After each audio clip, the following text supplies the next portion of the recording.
Hello students, welcome to my channel. Today I'm going to start another new chapters with the geographical part. So here the chapter is all about the power resources, and this is actually containing in the chapter 5. And here we are going to discuss about the conventional sources of power, then a non-conventional sources of power, then the conservation of power resources. So these 3 points are actually very much related with this chapter. So we need to know that actually we need the energy, or maybe we need the powers for running the machines of different like a set of the industries that is actually we found in the country. Now all this actually the industries, in fact, without the powers will not function. So here the scientists, in fact, is trying to bring varieties of like energy from the different sources, and today we can find in this chapter different the set of the energy, in fact, is invented through the different things which is actually we found in the nature as well as the man-made one. So here we will talk about the some of the examples that actually we draw the energy from the that is a coal, then we can find from the petroleum and natural gas. These are the basic or the major in fact the energy giving the sources. So here we will talk about the two categories of this powers that we are actually drawing. So that is a number one is a conventional power resources, and then a second is a non-conventional powers of resources. Now let us know about the conventional powers of resources. Now the power resources that have been actually in use for a long period of time are called conventional powers of resources. And conventional resources, in fact, power actually have the limited reserve, as we know already that many of the countries, in fact, they are trying to locate in a different parts of the our this lithosphere, and then trying to find out where the things are actually available.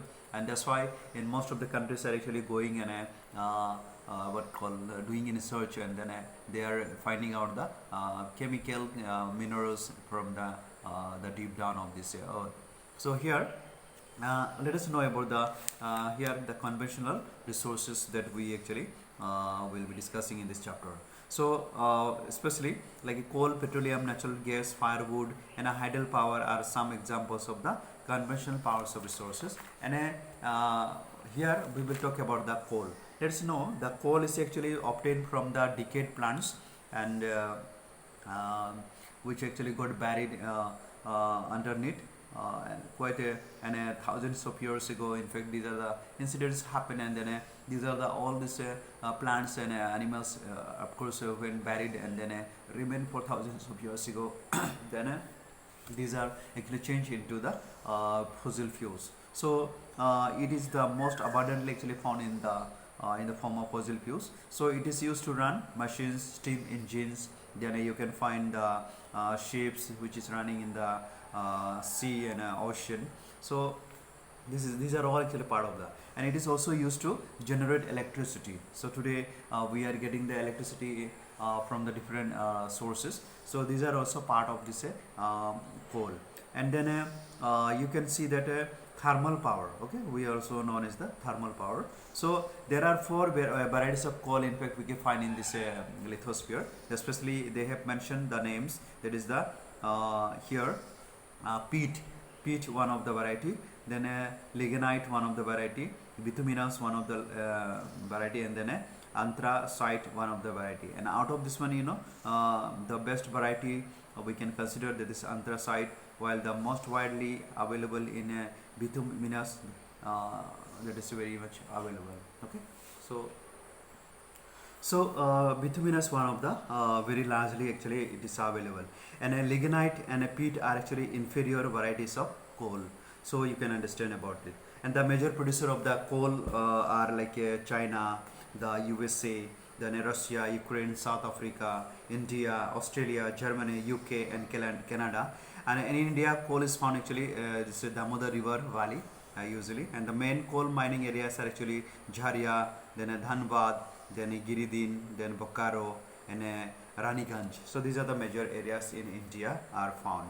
Now next we have got another this conventional sources is a petroleum.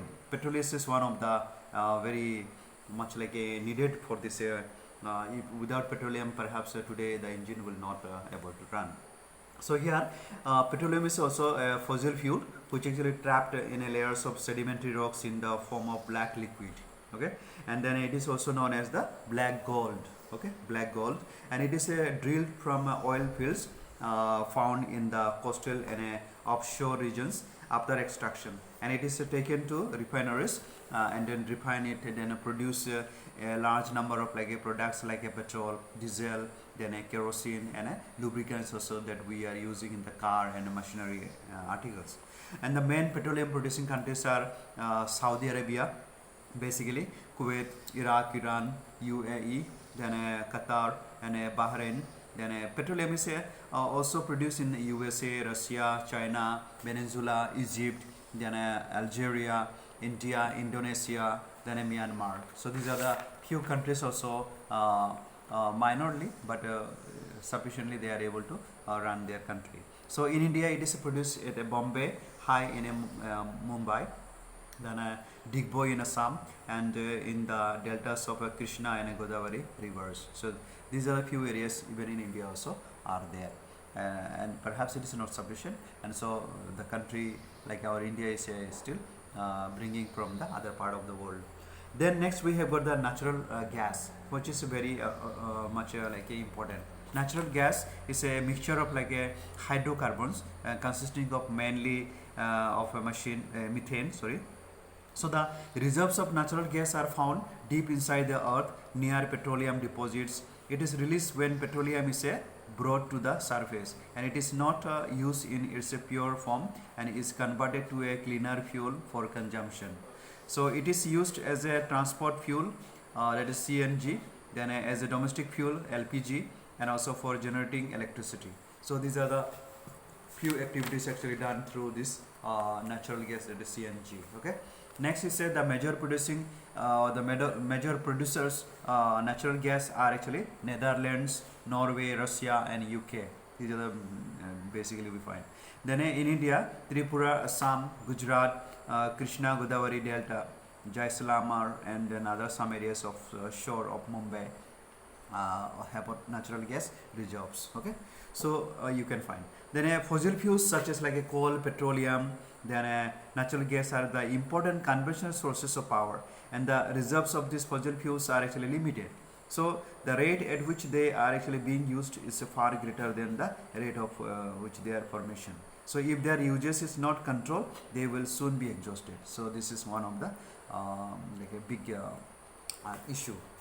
If we will not control in our use, in our like a preservation, then perhaps in future we may not be able to get it, because these are the very limited one, and everywhere it is not available. Okay. So next we have got the firewood. Firewood also one of the conventional sources. So here in India, firewood is the main source of the energy for the villages, and more than 50% of the energy is derived from the firewood. Then it is widely used for cooking and heating. So next is a water power. Water power means you have to understand about the hydroelectricity. So water power is the power that is actually derived from the motion of water, and it is also known as a tidal power. And water stored in a dams is made to fall from heights over a turbine places at the bottom of a dam, and this causes the blades of the turbine to move and then run the generator to produce electricity, known as a hydroelectricity. Hydro means water. So 1/4 of the world's electricity is produced by tidal power. 1/4. Okay, so it's a big number. And here we can find there are many of the countries are actually connected with this tidal power. So that is Norway, Brazil, Paraguay, then China are the major tidal power producing countries in the world. Now we have got in Africa and all, there are some waterfalls, but people are not able to make use of it, and the government is supposed to spend the money, then there is possibility. So in India also the major tidal power stations are actually Damodar Valley projects, then Bakra, Nangal, then Nagarjuna Sagar, and Gandhi Sagar. These are the few areas where this tidal power is actually generated. Then let us know now about the unconventional sources. Now when we talk about the unconventional or non-conventional power, it means this particular power is not actually has got a kind of like relationship with this conventional like a coal, petroleum and all. So here it is a commonly what we are getting from the nature. So that is a actually unconventional power resources. So here the power resources which are actually not commonly used are called non-conventional power resources. So non-conventional powers or the resources of power actually are inexhaustible. We say it is a unending. It is not going to over. So they are actually also known as the alternative sources of energy. So solar, wind, and tidal energy are actually some examples of non-conventional power resources. Okay. So number one is we will talk about the wind energy. Now see from the wind how we can produce the energy. So wind power has been used for centuries to navigate ships, and nowadays it is used to generate electricity. So that is one of the best thing that we are having alternatively. And so with the help of like a windmill, so the high speed actually winds rotate the windmill which is connected to a generator and thus spins the generator to produce electricity. Okay, so we can see in the image page number 168, windmills are actually used to generate electricity. It's shown here. So above the mountain, and then where there is a lot of wind is actually blown regularly. So winds are mostly found in the hilly and coastal areas. So Netherlands, Denmark, Germany, Spain, UK, and USA are actually famous for wind energy production. And in India, wind farms have been developed in Tamil Nadu, Rajasthan, and along the coast of Gujarat. So these are the few areas actually in India also found. Next, we have got the solar energy, unconventional power of or the unconventional power, that is the solar energy.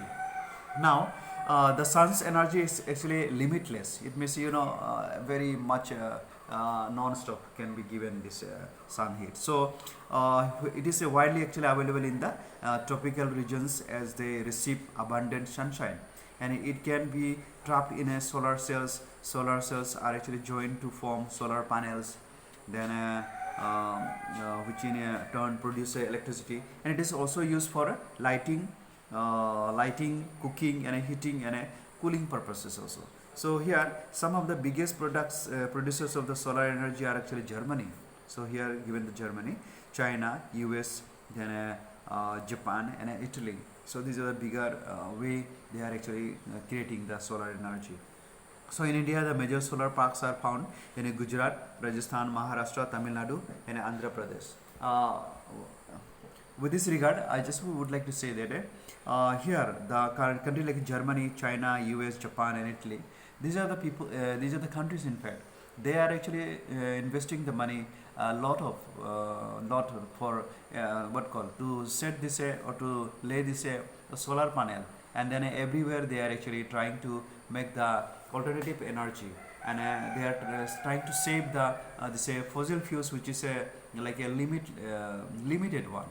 But in India, we don't see this kind of a project undertaken by the government. Government feels that the country is like so rich, and the government actually in every state they should actually invest money, and then they should make the alternative energy, so that we will not will have the problem for the like a petrol and diesel. And today we can see that in the country like India, petrol price and diesel price is going very much high, and people are unable to run their machinery things, and especially farmers needed the tractor for cultivating the land, and farmers needed a lot of like diesel or petrol for their machinery things and all.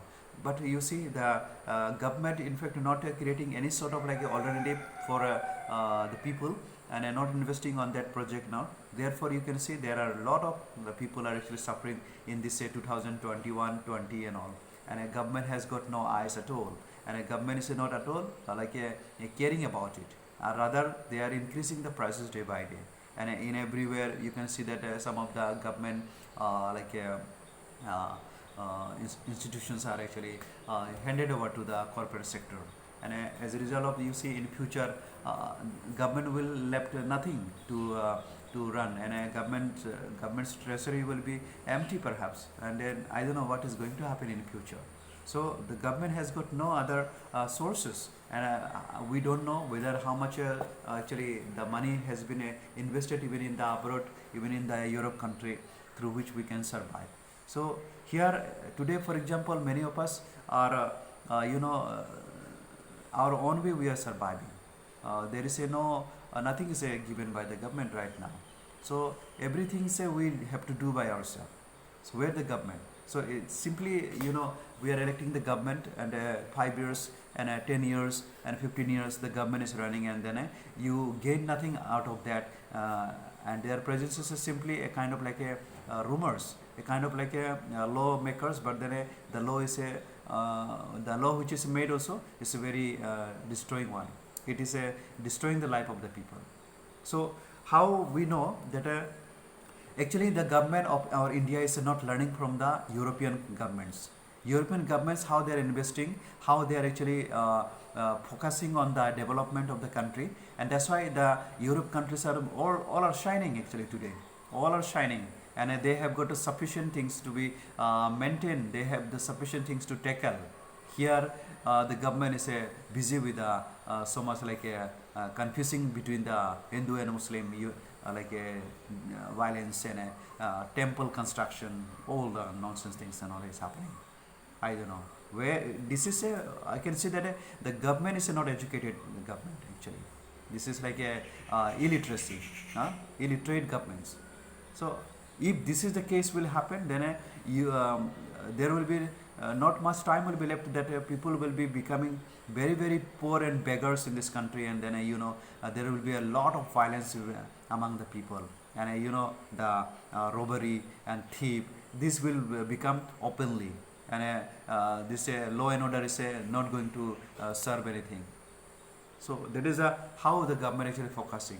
So take the lesson from the Europe country, how they are actually making the things very much. Today we are buying all the weapons and other machinery things from the other part of the country. Why we can't do that? We have the second largest population in India. Here the education system also they are actually hopelessly they are actually implementing. And people are becoming only good doctors and nurses and engineers and all only in the urban areas. In the rural area there is no chance at all. People will not think about to become the scientist and anything in the rural areas. They just forget about to become scientists and like engineers. But you cannot even think of the complete your even matriculation. The other thing is happening in the rural areas. So why the government is so negligent, so much like a lacking behind and lack of knowledge? I'm fed up with this government. What is going on? We should. That's why we don't appreciate. We appreciate the government who is actually coming in the flying color, bringing the something very extraordinary. Once you are elected, you focus on the education, you focus on the development, you focus on the medication, you focus on the science, you focus on the which is needed for the people right now. Why the government is focusing on the religion, temple construction, and the violence between this Hindu Muslim all these areas? What a hopeless, no? So anyway, when we look at the foreign countries and all, you see they are actually investing money, and that's why they are actually the biggest actually exporter the goods and all from their own country, and they are becoming richer, and they have got very much sufficient money. So that's why their money value is high, whereas we have got nothing with that compared to that. So tidal energy. Next is we have got the tidal energy, and the energy actually ocean tides can be trapped to produce electricity, and this is known as the tidal energy, and it is used to turn the turbines and generate electricity during high tides. So electricity from this source is generated in France to some extent in UK and Russia, and in India tidal energy is harnessed in the Gulf of Koch. So many things are actually done in the Europe country, and then copying from the Europe country, and then in India they are following up. And in India, how much is following? Little bit only following, little bit, just for to show the people. Very funny. So nuclear energy. So energy that is actually stored in the nuclei of the atoms of the naturally occurring, that is radioactive active elements. So like uranium and thorium is known as the nuclear energy, and this is energy is used to generate electricity. So this way we can find in the countries. So countries like countries that generate nuclear power are Japan, Germany, Russia, France, Sweden, Canada, Australia, Spain. So these are the names are coming very fast in nuclear energy. Whereas in India, India's terms comes below only. So in India, you see the main nuclear power generating stations are at Tarapur, then Kalpakam, then Rawatwa, Norora, then Kokrapar, and Kota. So these are the names are mentioned, but then you can find not in the top 10 list. Okay, then we have got this geothermal energy. So geothermal energy, then after that we have got like a biogas. So these are the few things are actually mentioned. So in my next class, along with these two topics, we will be talking about the questions. Okay, so thank you.